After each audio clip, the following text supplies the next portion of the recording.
Support comes from the Missouri Forest Products Association, committed to conservation and careful management of the state's forests to make them more resilient and better habitats for wildlife.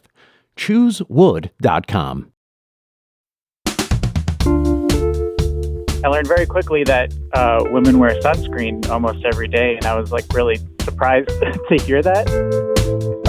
But I kind of felt like, I cared. I just didn't know. I just had never heard that before. And so now I'm all in. I want to make sure I take care of myself.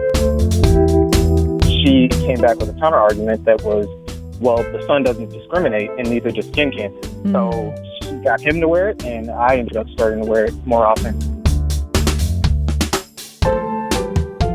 Elianna Goldstein is trying to educate men on the importance of something they never knew they needed: sunscreen. To help more men wear sunscreen, we need to have a full team behind it. I'm Sarah Fensky. This is St. Louis on the Air.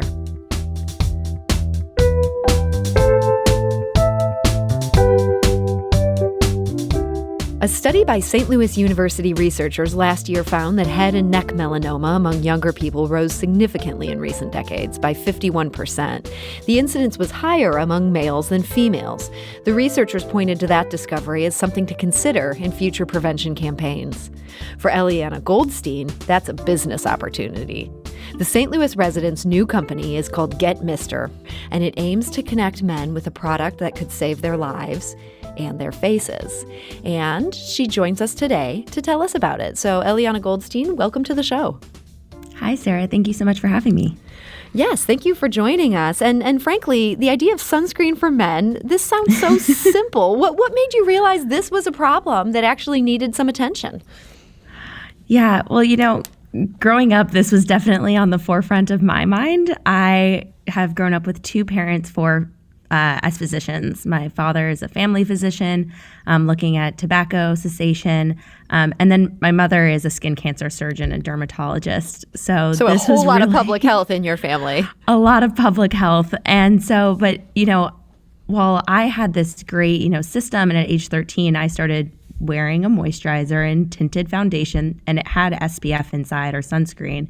My brothers, who were both older, they didn't start wearing something. And so even from an early age, it was very apparent. And then, even more so now, that the things that are out there for men just aren't serving them. And we know that when you wear sunscreen every day, you're reducing your risk of skin cancer by 40%. It is interesting when I talk to people, just friends, casually, about the fact we're doing this segment.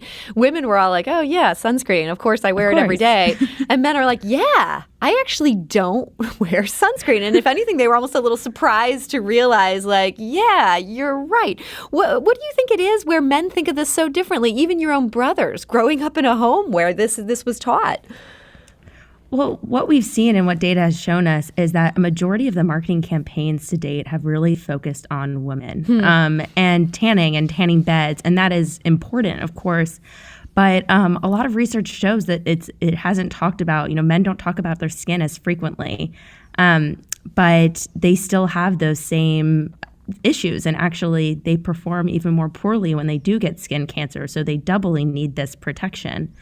But when we talk to men, we hear actually they're using something. It's a moisturizer or maybe an aftershave. But a lot of those products don't have sunscreen inside, or they don't have a mineral sunscreen.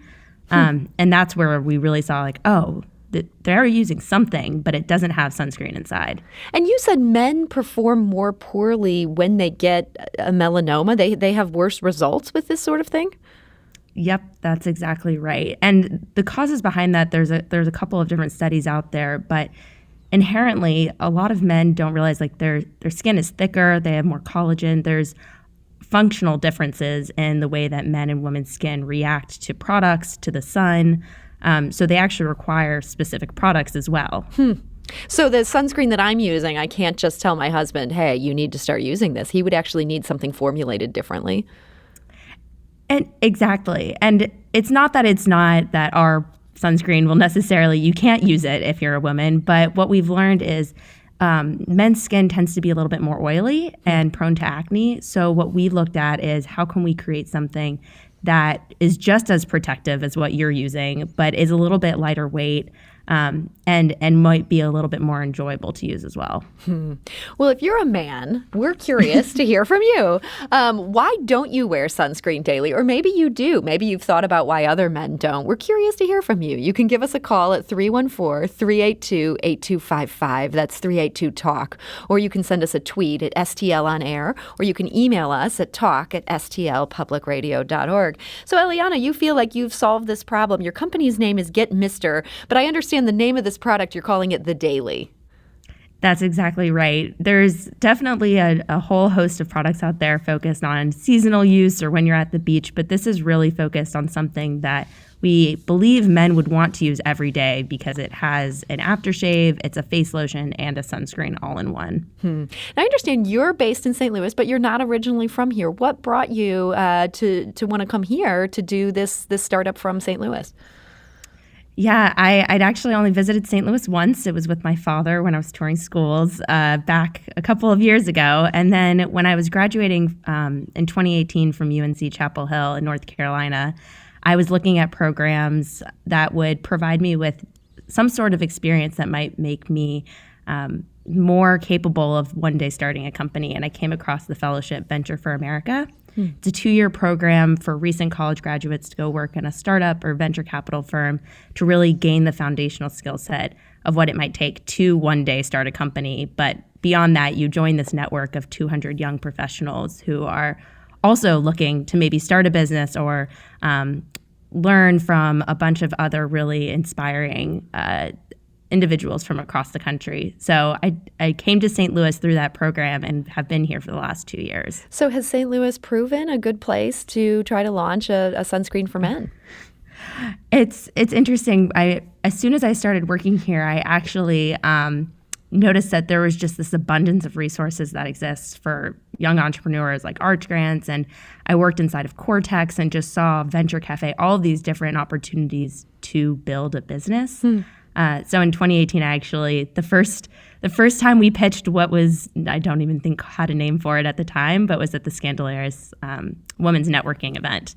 They had an opportunity for someone to go up on stage. I was like, all right, we'll just see what happens if we try pitching it out here. And from there, it went well? Yes, it went pretty well. It had enough to have a couple of people come up afterwards and be like, oh, yes, it was all women at the event, of course. They say like, oh, my husband, I've really wanted to have something for him. Or he talks about, not liking his current products. And then from there, we went on to pitch at 1 Million Cups through T-Rex. And then now I've joined a business accelerator through Venture for America. And so we're still in St. Louis. We're getting the bottles here shipped in just a month. That's so exciting. And yeah, there is so much of a startup culture here. I mean, it's kind of amazing. You don't realize till you're embedded in St. Louis just how much energy there is in that scene. But I also find myself, I'm curious, you talked before about how sunscreens are marketed to women. Are you marketing this one to women to buy for men because that is easier than getting men to actually realize what they need to do? So what we've realized with this product is that we know that it's not just a problem that impacts men. It impacts fathers and mothers and partners, and that really to make a difference and to help more men wear sunscreen, we need to have a full team behind it.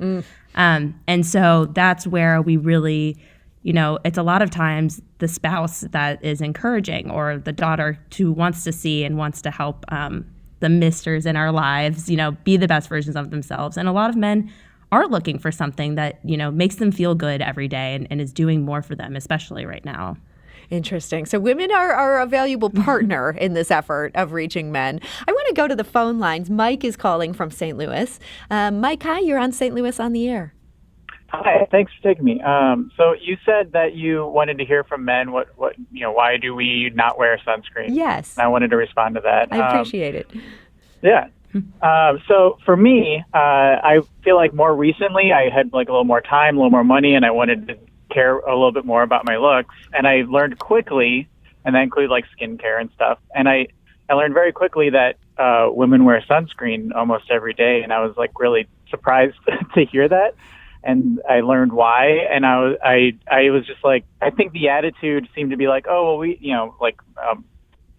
moms or anything like that would say, well, we just thought men and boys don't really care about their skin or don't really care about their looks. But I kind of felt like, I cared. I just didn't know. I just had never heard that before. And so now I'm like all in. I want to make sure I take care of myself.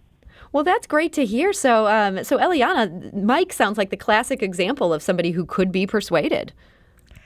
Mike, we'd love to talk to you. But what we've actually really, truly, I completely agree. What we've learned over the last few years is people come to skincare for all sorts of reasons. And it's a pretty personal decision, why we put things on our face, whether it's kind of like why we work out. Are we trying to meet a fitness goal? Or, are we trying to fit into a pair of jeans? Whatever your reason is, maybe you want to live a longer, healthier life. Like, all of those reasons are valid, and we want to make sure that we're providing the right and accessible information along the way to help you meet those goals.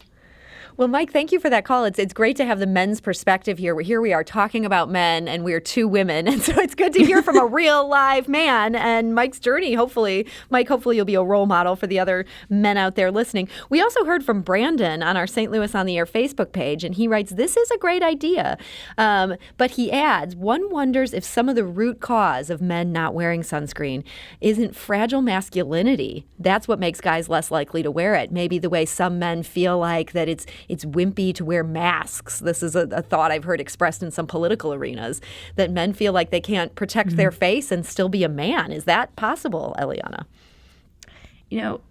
What we're seeing, that's definitely possible, but what we're seeing in our conversations is that more and more men are looking for solutions that build, something that's a healthier lifestyle, that does more for them. And that's actually part of where the name Mr. comes from, because to be a Mr. means to do things that, do more for you and take care of yourself, so you know that you're taking care of others for the long term. And all of these things come back to play. So that might be the case, but we're seeing more and more men that are open to it, that are looking for these types of products, just like we heard from Mike earlier, that they, for appearance or for health in the long haul. Mm-hmm.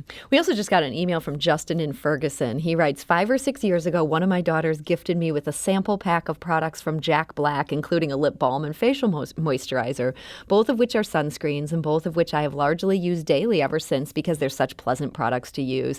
I think that many men avoid products such as these because of our perception that skincare is more of a feminine need. Real men don't need moisturizer. It's interesting. There is this thought out there. Let's go back to the phone lines. Nelson is calling from St. Louis.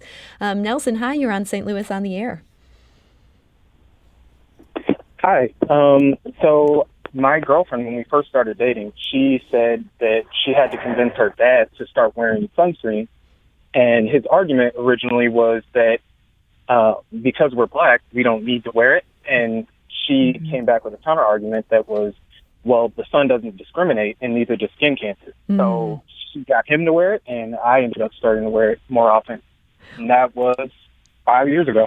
Well, Nelson, that's great to hear. And Elianna, I'm curious about that. We actually did hear from some other people on our St. Louis on the Air Facebook page who said, I think somebody said, I'm Guatemalan, and so I don't have to wear it. This idea that darker skinned people don't get skincare, is there truth to that? I think there's, to some extent, an implicit bias among people who don't have darker skin to think, oh, well, a tan protects you. Well, really, tan only protects you with a certain SPF level of like maybe a 3 or a 4.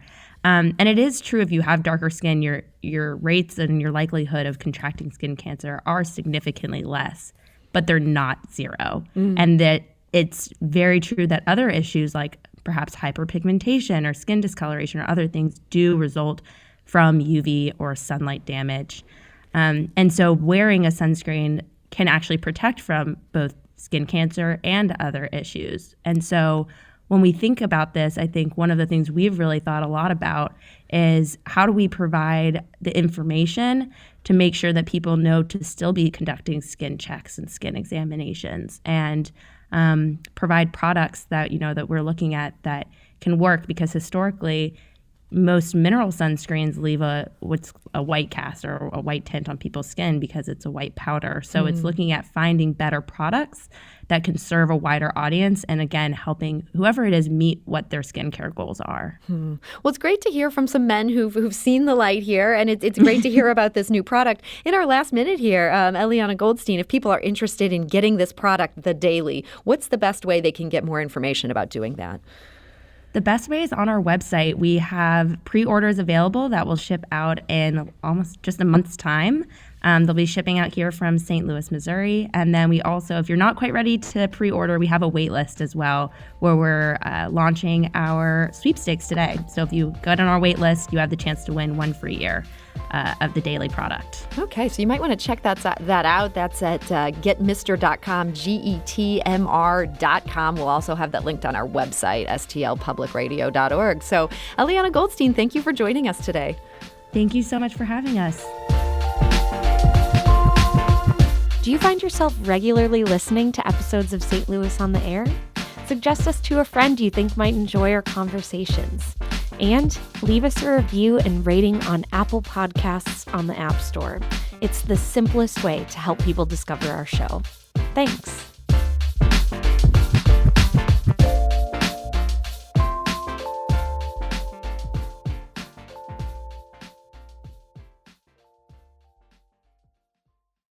Support comes from the Missouri Forest Products Association.